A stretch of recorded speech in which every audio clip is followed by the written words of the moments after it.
আরিফা ও জাইদ তাদের বাবার রেখে যাওয়া ছোট বাগানে কাজ করছে। আরিফা বাগানের গাছগুলোতে খুব সুন্দর করে যত্ন সহকারে পানি দিচ্ছে। হঠাৎ জাইদ বলে উঠল, আপু দেখ, গাছগুলো কত বড় হয়ে গেছে। আপু বেঁচে থাকলে হয়তো এগুলো দেখে অনেক খুশি হতেন, তাই না? আরিফা শান্ত কণ্ঠে বলে উঠল, হ্যাঁ রে জাহিদ, আব্বু বেঁচে থাকতে আমাদের এই বাগানটা খুব যত্ন সহকারে রাখতে বলেছিলেন, তাই এটা আমাদের আমানত।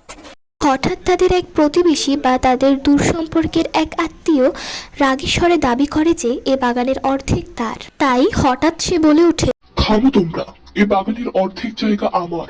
আজ থেকে আমি এই বাগানে কাজ করব। আরিফা সাহসের সাথে বলে উঠল, চাচা, আপনি ভুল করছেন। বাবার দলিলে তো এমন কিছু নেই। আমরা কারো হক নষ্ট করব না এবং আমাদের হকও আমরা ছাড়ব না। কিন্তু জাইদ খুব রেগে যায়।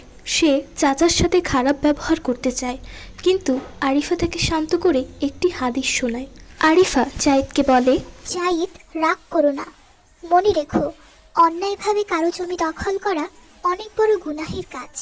বুখারী শরীফের হাদিসে আছে, যে ব্যক্তি কারো বৃহৎ পরিমাণ জমি অন্যায়ভাবে দখল করবে, কিয়ামতের দিন 7 তবক জমি তার গলায় বেড়ি হিসেবে পরিয়ে দেওয়া হবে।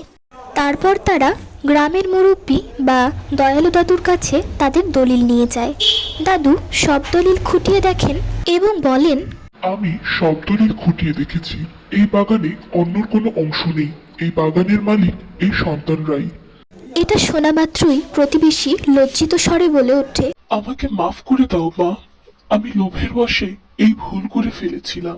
আরিফা মুচকি হেসে অহংকার না করে বলে, চাচা, আপনি ভুল বুঝতে পেরেছেন, এটাই বড় কথা। আমরা আপনাকে মাফ করে দিলাম। চলুন বাগান থেকে আমরা একসাথে ফল খাই। ঠিক তখনই বাগানে দাঁড়িয়ে ছোট্ট জাইদ বলে ওঠে, সততা ও ধৈর্য থাকলে আল্লাহ সব ঠিক করে দেন। এরকম আরও ইসলামিক কার্টুন ভিডিও পেতে আমাদের চ্যানেলটি সাবস্ক্রাইব করে সাথে থাকুন।